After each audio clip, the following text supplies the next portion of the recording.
যুক্তরাষ্ট্রের ভিসা হাতে পাওয়ার আগে হঠাৎ যদি আপনাকে বলা হয় ভিসা ফি নয়, জমা রাখতে হবে কয়েক হাজার ডলার, আর সেই অঙ্ক সর্বোচ্চ পৌঁছাতে পারে $20,000, বাংলাদেশি টাকায় যা 25 লাখ টাকারও বেশি। প্রশ্ন হলো, যুক্তরাষ্ট্রে ঘুরতে বা ব্যবসার কাজে যেতে চাইলে এখন কি এত বড় অঙ্কের টাকা জমা রাখতেই হবে?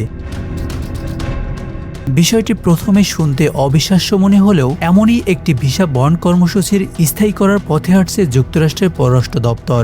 নতুন এই নিয়মে বাংলাদেশ সহ বিশ্বের 50টি দেশের নাগরিকদের ক্ষেত্রে ভিসা বন্ডের শর্ত প্রযোজ্য হতে পারে, তবে এটি সব ধরনের মার্কিন ভিসার জন্য নয়। মূলত B1 ও B2 ভিসা, অর্থাৎ ব্যবসা ও পর্যটনের জন্য যুক্তরাষ্ট্রে যেতে চাওয়া আবেদনকারীদের ক্ষেত্রেই এই নিয়ম প্রযোজ্য হবে।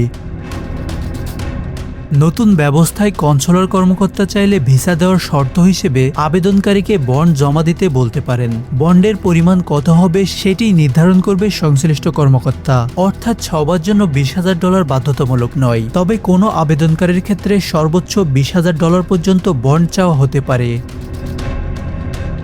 এর আগে 2025 সালে পরীক্ষামূলকভাবে চালু হওয়া ভিসা বন্ড কর্মসূচিতে 5 থেকে সর্বোচ্চ $15,000 পর্যন্ত বন্ড নেওয়ার সুযোগ ছিল। এবার চূড়ান্ত নিয়মে $5,000 স্তর বাদ দেওয়া হয়েছে, আর সর্বোচ্চ সীমা বাড়িয়ে করা হয়েছে $20,000। কিন্তু কেন এই বন্ড? মার্কিন প্রশাসনের ব্যাখ্যা, অনেক পর্যটক ও ব্যবসায়ী ভিসার মেয়াদ শেষ হওয়ার পরও যুক্তরাষ্ট্রে থেকে যান। এই ভিসা ওভারস্টে ঠেকাতেই বন্ডের ব্যবস্থা। নির্ধারিত সময়ের মধ্যে যুক্তরাষ্ট্রে ছাড়লে বন্ডের টাকা ফেরত পাওয়ার কথা, কিন্তু নিয়ম ভঙ্গ করলে সেই অর্থ বাজেয়াপ্ত হওয়ার ঝুঁকি থাকবে। তবে সমালোচকদের প্রশ্ন, অবৈধভাবে থেকে যাওয়া ঠেকাতে গিয়ে বৈধ ভ্রমণকারীদের জন্য কি যুক্তরাষ্ট্রের দরজায় আরো কঠিন করে দেওয়া হচ্ছে? কারণ ভিসা ফি, ভ্রমণ খরচ, কাগজপত্রের ব্যয় সবকিছুর সঙ্গে যদি যোগ হয় কয়েক লাখ বা কয়েক কোটি ডলার বন্ড, তাহলে সাধারণ মানুষের জন্য যুক্তরাষ্ট্রের ভ্রমণ কতটা সহজ থাকবে?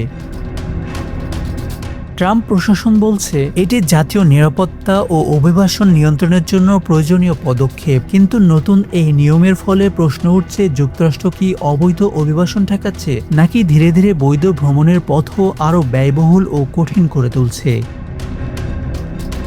আশানুর রহমান মিঠু, বাংলা অ্যাফেয়ার্স।